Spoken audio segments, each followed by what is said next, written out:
Hello my dear student, चलते हैं। इस वीडियो में हम लोग का जो टॉपिक है, इस टॉपिक का नाम है कालाजार। लिस्मिनेसिस के भी नाम से इसको हम लोग जानते हैं। कालाजार एक प्रकार की बहुत ही घातक बीमारी है। इसके बारे में आप लोग शायद जानते भी होंगे, नहीं भी जानते होंगे तो आइए हम इस वीडियो में आपको बताते हैं कि होता क्या है। कालाजार जो बीमारी है ये उष्ण प्रदेशीय यानी जहाँ पर गर्म इलाका रहता है उस जगह पर ये ज़्यादा बीमारी फैलता है। और ये प्रोटोजुअल बीमारी है, यानी प्रोटोजुआ के वजह से बीमारी फैलता है। यह जो होता है लिस्मेनियस ग्रुप के, मेसिलेनियस ग्रुप के जो परजीवी होता है उसी की वजह से बीमारी फैलता है।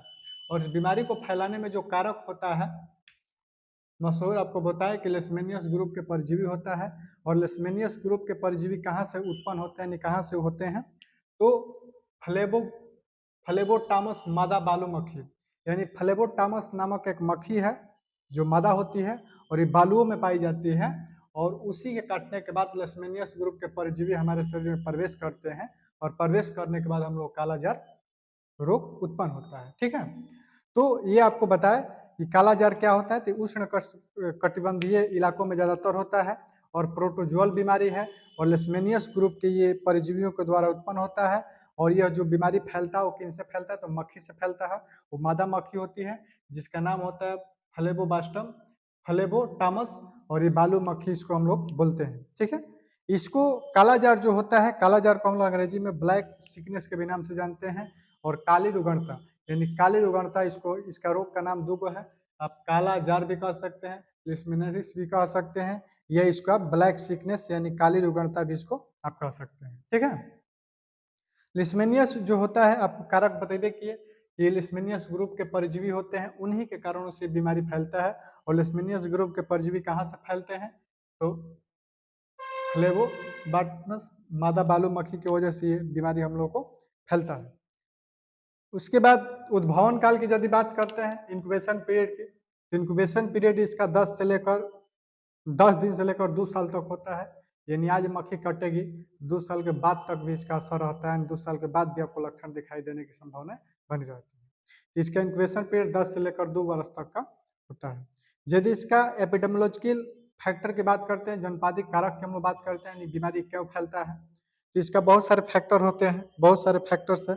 पहला ये है, यह रोग जो होता है किसी भी लिंग यानी मेल और फीमेल दोनों को हो सकता है और आयु वर्ग को प्रभावित करता है। मतलब कहने का मतलब इसका कोई फिक्स एज नहीं होता है, किसी भी उम्र के लोगों को हो सकता है और मेल और फीमेल दोनों में बीमारियां होती है।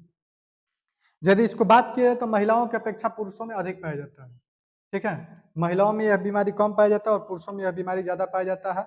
यह रोग जो होता है वर्षा काल के बाद होता है, यानी जब बारिश का मौसम चेंज होता है, यानी बारिश का मौसम जब खत्म होता है तो यह बीमारी अपना घातक रूप धारण करने लगता है, बीमारी फैलने लगता है। उसके बाद कालाजार जो होता है उष्ण कटिबंधीय इलाकों में ज्यादातर होता है। ठीक है, भारत में यह भारत में यदि बात किए तो भारत में यह बीमारी से जैसे गंगा और ब्रह्मपुत्र नदी के किनारे जो भी गांव आता है, जैसे आपको मान के चलिए आसाम हो गया, पश्चिम बंगाल हो गया, ठीक है, बिहार हो गया, पूर्वी उत्तर प्रदेश हो गया, उड़ीसा हो गया, तो इसके इलाके के जो मैदानी क्षेत्र आते हैं, जो इलाके आते हैं, उन जगहों पर इस तरह की बीमारियां ज्यादा फैलने की संभावनाएं बनी रहती है। उसके बाद जो लोग खनिज के काम करते हैं, जो मछली पालन के काम करते हैं, जो कृषि से संबंधित कार्य करते हैं, उन लोगों को इस तरह की बीमारियां ज्यादा फैलने की संभावनाएं बनी रहती है। कारण इसका ये रहता है कि काम करने वाले लोग जब बाहर आते हैं तो लोग वहीं मक्खी काट देती है। ठीक है, बालू मक्खी काटती है, काटने के बाद इस तरह की बीमारी होने की संभावना बनी रहती है। यदि इसको चिन्ह एवं लक्षण की बात करते हैं, इस बीमारी का चिन्ह एवं लक्षण क्या क्या हो सकता है, इस बीमारी का पहचानने का तरीका हो सकता है चिन्ह एवं लक्षण, यानी व्यक्ति को शुरुआत में बुखार बहुत तेज होगा, रक्त अल्पता यानी दिन प्रतिदिन खून में कमी होती जाएगी, वजन में कमी होगी, ठीक है, यकृत एवं प्लीहा में वृद्धि होने लगेगा, हाथ पैर और उदर में और चेहरे का रंग जो होगा और उसके त्वचा का रंग जो होगा काला हो जाता है। कहने का मतलब होता है हाथ पैर और पेट के जो चेहरा होता है यानी जो त्वचा होता है चेहरे का, ये सब हम लोग काला दिखाई देने लगता है, जिसका हम लोग का लक्षण होता है पहचानने का। तो ये सारी चीज यानी बुखार होना, रक्त अल्पता होना, वजन में कमी होना, लिवर का और प्लीहा में वृद्धि होना यानी बढ़ना, हाथ पैर उदर चेहरा ये सब के त्वचा में कालापन आ जाना, ये सारे चीज इसका लक्षण है। इन तरीका से हम लोग पता लगा सकते हैं कि हमको काला जार हुआ है। जैसे डायग्नोस्टिक टेस्ट की बात करते हैं तो डायग्नोस्टिक टेस्ट में आपको क्या क्या जांच करने को मिलेगा, इसमें आप सीरम परीक्षण कर सकते हैं, उसके बाद एल्डिहाइड परीक्षण कर सकते हैं, रक्त परीक्षण कर सकते हैं। ये तीनों जांच के जब करिएगा तो आपको पता चल जाएगा काला जार हुआ है कि उस व्यक्ति को नहीं हुआ है। यदि इसके कॉम्प्लिकेशंस की बात हम लोग करते हैं तो रक्त की कमी होने लगती है, एनीमिया रोग, यानी दिन प्रतिदिन हम लोग का रक्त में कमी आने लगती है और अंत में व्यक्ति का मृत्यु तक भी हो जाता है। तो ये इसका कॉम्प्लिकेशंस है। इस आधार पर हम लोग, ये बहुत ही घातक बीमारी है, ठीक है ना, इससे हम लोग को ज्यादातर लापरवाही नहीं करनी चाहिए।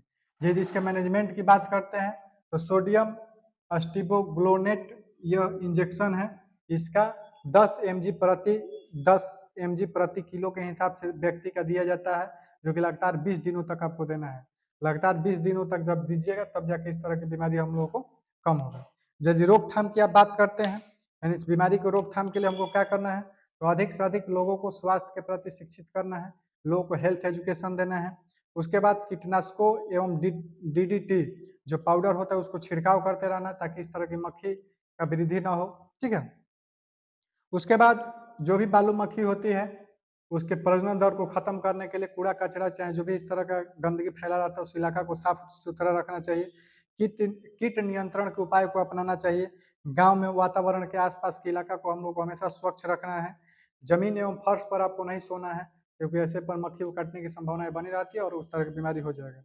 और पोल्ट्री फार्म और व्यवसाय, पोल्ट्री फार्म और पशुओं से संबंधित जो लोग व्यवसाय करते हैं वो ग्रामीण इलाकों से कुछ हट पर, यानी जहाँ पर आबादी रहता है वहां पर इस तरह की बिजनेस नहीं करनी चाहिए।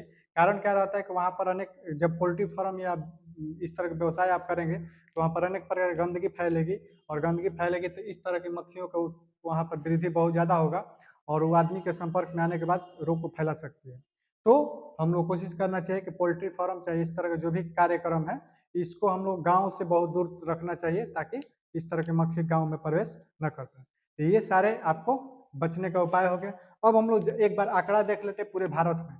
2006 से लेकर 2006 के बीच के यदि हम लोग भारत के आंकड़ा देखते हैं तो 2006 से लेकर 2000 से ईस्वी से लेकर 2006 ईस्वी का देखा जाए तो 2000 ईस्वी में काला जार के पेशेंट कितना मिला था भारत में, तो 14,753 केस मिला था जिसमें 150 लोग का मृत्यु हो गया था। 2001 ईस्वी में जब देखा गया तो 12,239 केस मिला था जिसमें 213 लोग का मृत्यु हो गया था। 2002 ईस्वी में यदि बात किया जाए तो 12,140 लोग केस मिला था, 168 लोगों का मृत्यु हो गया था। 2003 में यदि बात किया जाए तो 18,214 केस मिला था और 210 केस क्या होता, मृत्यु हो गया था व्यक्तियों का। 204 में यदि देखा जाए तो 24,479 केस हम लोग को देखने को मिला था और 155 लोग इससे मृत्यु हो गया था। और 2005 में यदि बात किया जाए तो 31,217 लोग मिला था जिसमें से 115 लोग का मृत्यु हो गया था। और 2006 की यदि हम लोग बात करते हैं तो 18,824 लोग मिले थे जिसमें से 104 लोगों का मृत्यु हो गया था। तो काला जार जो बीमारी है यह एक प्रकार की बहुत ही खतरनाक बीमारी है और इससे हम लोग को बचना चाहिए, ठीक है। तो हम उम्मीद करते हैं कि आपको काला जार से संबंधित आपको किसी भी प्रकार के टॉपिक में समस्या नहीं आई होगी। यदि आपको लगेगा कोई चीज़ आपको समझ में नहीं है तो हमारे कमेंट सेशन में जरूर कमेंट कीजिएगा, आगे से हम लोग उसको कम करने का कोशिश करेंगे। तब तक के लिए धन्यवाद।